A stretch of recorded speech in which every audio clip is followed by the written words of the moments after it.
Here on the south coast of Cape Breton Island is located one of the most impressive reminders of early European colonization in America.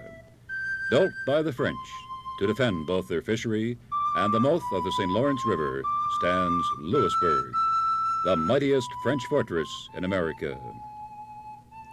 Its walls enclosed an area of 50 acres and defended a population of 3,500 people. The year is 1744. Lewisburg is the third busiest port in North America, surpassed only by Boston and Philadelphia.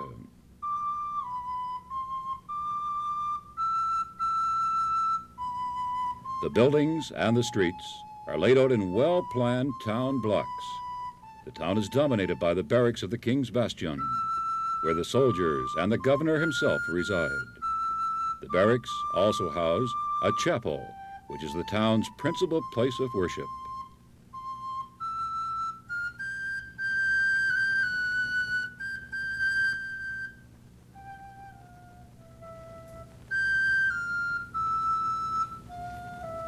In many ways, Lewisburg represents an attempt by Europeans to reproduce their familiar surroundings in America. The architecture is strikingly like that of a village in Normandy. Familiar windows and rooftops and buildings of wood and stone are like those in France. Here, the French have transplanted the building styles and techniques of the mother country to a harsh environment, sometimes with little success. Masonry deteriorates quickly in this climate, and Lewisburg's builders evolve an architectural style in which wood replaces the traditional masonry construction. But Lewisburg is the capital of the colony of Ile Royale, and its architecture indicates that it is no mere provincial town.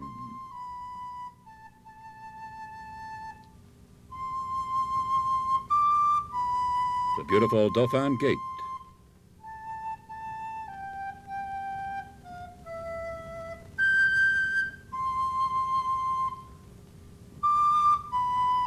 the monumental Federer Gate,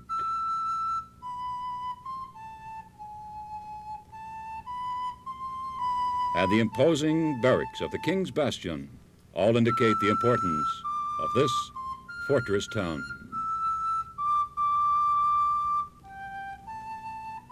Lewisburg is more than a fortress, however.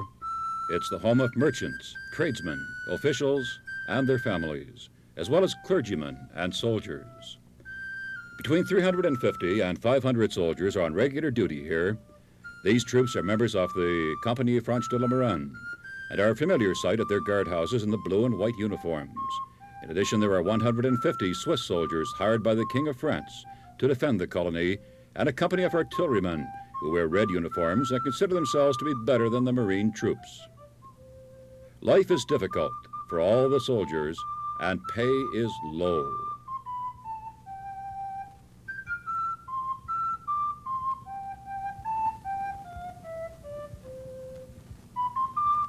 There is time for enjoyment, of course, but the dull routines of guard duty and drilling are more familiar. Gauche. Garde. Droite. Sentinelle, porte de fusil, soleil, sur la main, gauche. Nouvelle sentinelle, en avant, marche. Ancienne sentinelle, répétez le consigne. Normandie, Répétez vos ordres. deuxième sentinelle de l'école 4, effectif de montage, comme un soldat, on a fait face à tout ça, c'est une bonne nuit, on a un indice de l'état militaire de la date. C'est fini.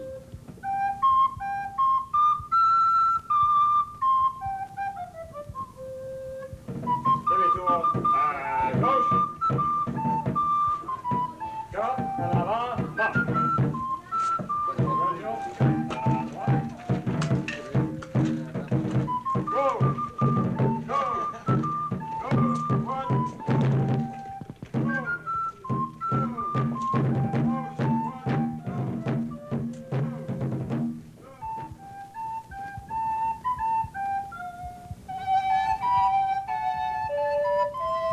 To escape the routine, soldiers frequently wander the streets when off duty, particularly at night.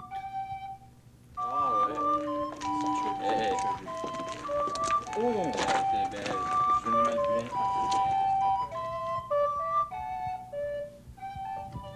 and drunkenness is a serious problem among the troops. In their spare time, soldiers work for extra pay, building the fortifications or working for private individuals and merchants. Just as often, unfortunately, they are fighting and brawling, and soldiers frequently tangle with civilians in petty disputes over alleged robberies. Court records indicate that the soldier, deprived of social acceptance or mobility, falls into frequent mischief.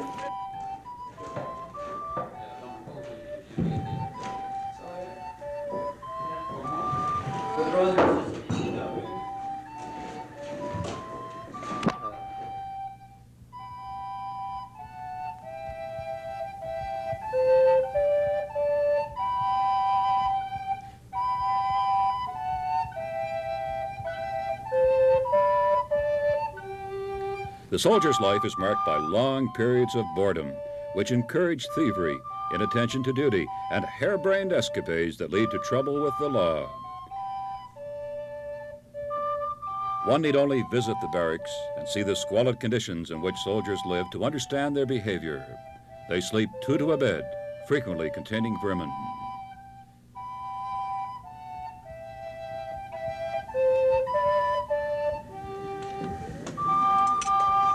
Non sei bene, so.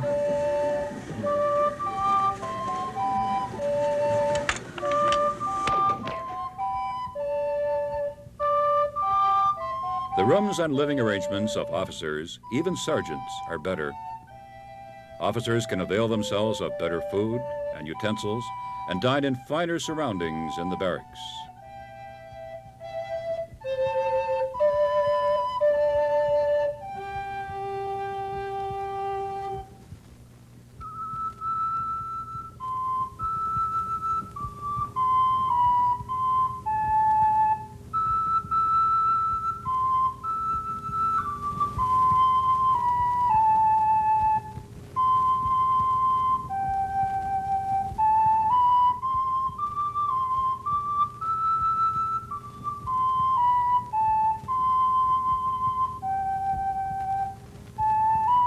The military is only one part of Lewisburg life. Civilians comprise the majority of the population, and everyday matters of life are of prime concern, such as keeping gardens which grow surprisingly well in the cool and foggy climate of Lewisburg. Animals of all kinds, sheep, geese, horses, and cattle are kept, and these animals have to be tended. Within the looming, reassuring walls of the fortress, it's easy to dismiss the threat of war.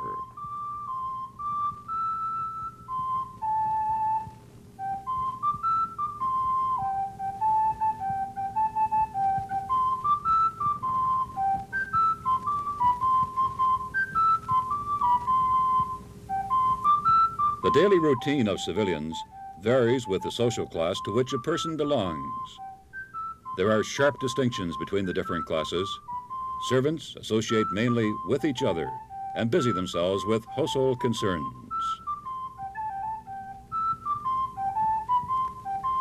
Artisans, like blacksmiths or bakers, spend most of their time practicing their skill and see little of the upper classes.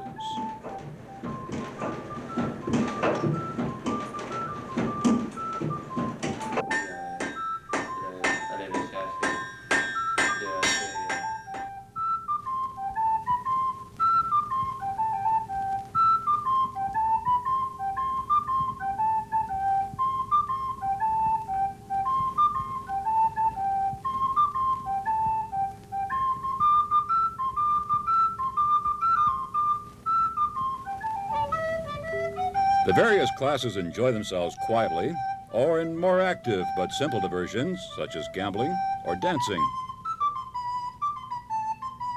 Still, however, servants must carry out their duties, and fishermen, on whose labor is based the economy of Lewisburg and the whole colony of Ile Royale, ply their trade during most of the year. Here is a town built on fishing and commerce. Ships from France, Canada, the West Indies, and even New England fill the harbor. Vast quantities of fish are caught and dried in Lewisburg to be exported as a staple of the diet in Europe and the West Indies. The wealth brought in from the sale or exchange of fish has led to the development of a powerful merchant class in Lewisburg. They not only sell goods locally, but their storehouses hold merchandise for transshipment to Quebec, France, and New England. In order to maintain the records of officials and merchants, a good number of clerks are needed. This results in huge amounts of paperwork. Over 750,000 pages of documents relating to Lewisburg are eventually accumulated. It's important to remember that Lewisburg is not only a military center. People of all walks of life are here, eating, or, as in this case, drinking in one of the 25 cabarets or inns found in the town.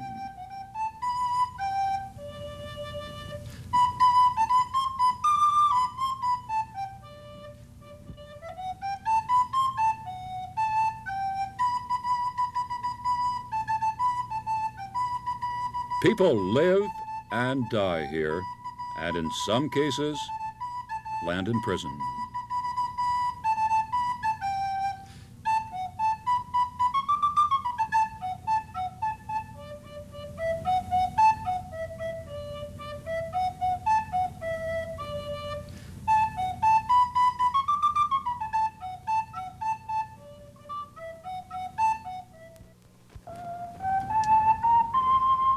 Lewisburg citizens are much like other people, even though they live under the protection of a great fortress. The daily round of life continues for 45 years between 1713 and 1758, when the fortress falls to the British for the second time. But now in 1744, life goes on, unaware of the fate of the town. Here in Lewisburg, an ambitious middle class, led by merchants and garrison officials who speculate in commerce, have created a thriving seaport whose wealth far surpasses the more isolated settlements along the St. Lawrence. The wealth and the weakness of Lewisburg invited tact. Here is Captain de Gane's home. He is a captain in the Compagnie Franche de la Marine.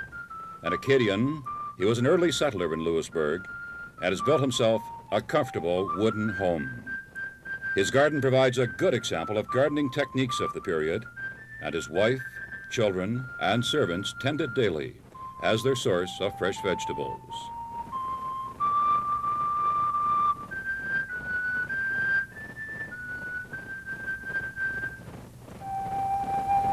Inside the home, a comfortable but not a lavish atmosphere presents itself, with the fireplace as the focus of attention and furniture situated where the heat can be most enjoyed.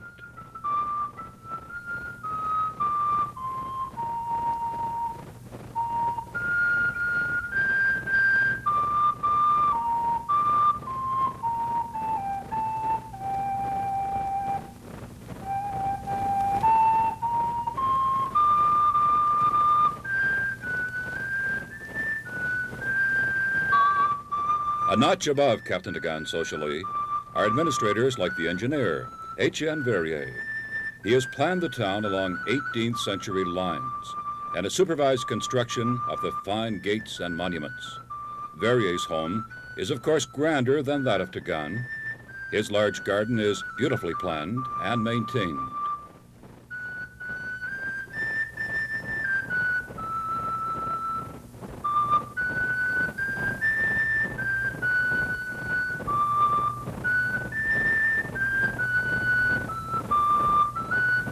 A number of servants maintain Verrier's household.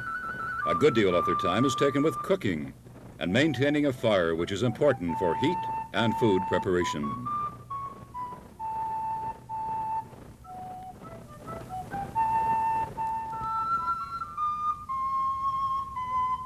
The highest members of society live in the east wing of the King's Bastion barracks.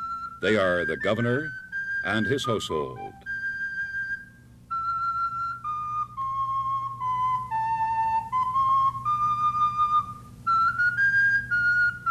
The grand staircase leading to the governor's apartments indicates his supreme social status.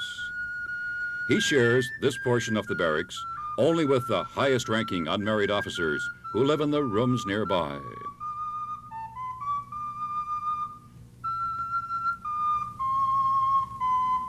His rooms, however, are far more splendid. Here we see a cabinet where the governor might rest in comfort. Below are the superior council chambers. where representatives of the military and the merchants meet with the governor and other officials to determine the course of the colony's activities. Other rooms, like the kitchen, are of large proportion, but drafty and uncomfortable for the servants who live and work there. It's not unusual to find them sleeping among the food, linen, and cutlery of their master's household.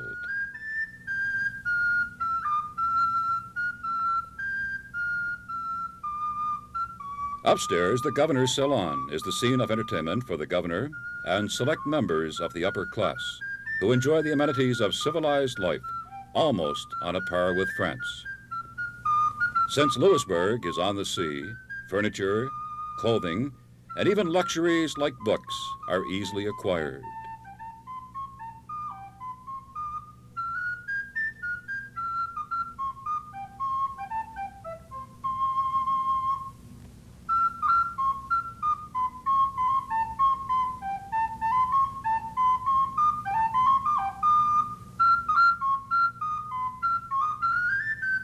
The splendid fashions of the 18th century allow both women and men to maintain their wealth in fine clothing and furniture.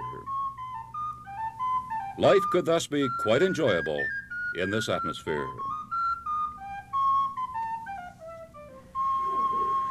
Où voulez-vous faire la promenade? Ah, à quelle heure? Ah oui, c'est une bonne idée. Nous pouvons faire une promenade sur le quai et alors nous pouvons visiter Madame Degan. Où est son mari, le mari de Madame Degan? The wealth of Lewisburg allows people to indulge their tastes in fashion or in the most popular pastime of card playing.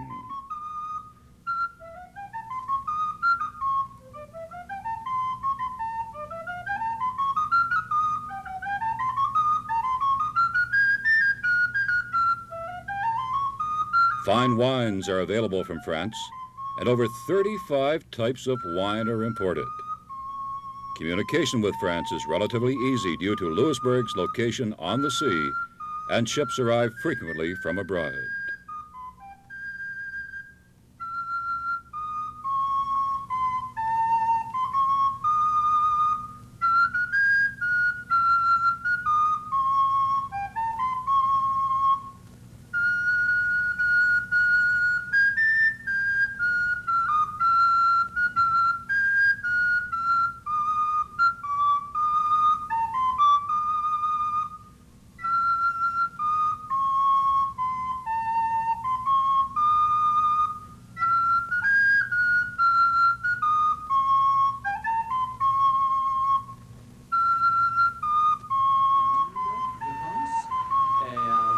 Et je pense aussi des épinards. Voici étoile. Ah oui, oui, tout est c'est ça. C'est bon. Maintenant, premier toast. Au revoir. In contrast to the upper-class life, we visit the room of the lackey, who performs menial tasks for the governor. It's hard to believe that he lives in a room adjacent to the governor. The priest room, a short distance away, reflects an even greater simplicity, for the church does not have the power in Ile Royale that it has in Quebec.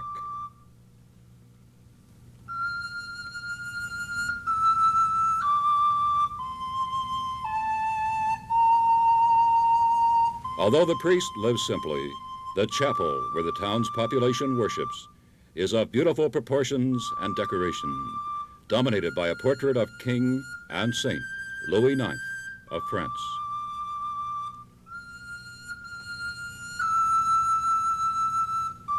This is Lewisburg on the eve of war. Often considered a bleak outpost of empire, it is a way of life for the people who have lived here for as many as 3 generations. People who have worked and prospered and will leave only as victims of British conquest. These are the scenes that greet the visitor to Lewisburg. Guides in the roles of the inhabitants portray the fortress as it was in 1744, before the sieges. The facets of life which you have just seen were presented not by actors, but by staff members who work at a variety of jobs at the fortress. When the reconstruction is completed by 1980, 1/5 of the town will be reconstructed at a cost of $25 million. Meticulous care is being taken to give the visitor an authentic view of life in an 18th century French colony. In order to achieve this goal, hundreds of people have been laboring here since 1961 and have had an important impact not only on the cultural and economic life of Cape Breton, but on the interpretation of the history of North America. The project was initiated to alleviate the unemployment which hit Cape Breton in the early 1960s with the closure of the island's coal mines. Hundreds of Cape Bretoners have found employment, many becoming skilled carpenters, stonemasons, ironworkers, historians, archaeologists, or administrators at the Fortress of Lewisburg National Historic Park. Meanwhile, excavation and reconstruction continue as archaeologists uncover more indications of 18th century material culture and life, and buildings rise to fill the once lonely and abandoned site. At Lewisburg, an attempt is being made to show life as it actually was lived 200 years ago. The visitor is invited not only to witness the recreation of a culture, but to participate in that culture. In this way, a trip to Lewisburg is not only a pleasure, but an emotional and educational experience. The park's new visitor reception center begins this process by indicating in a general way the type of life in 18th century Lewisburg.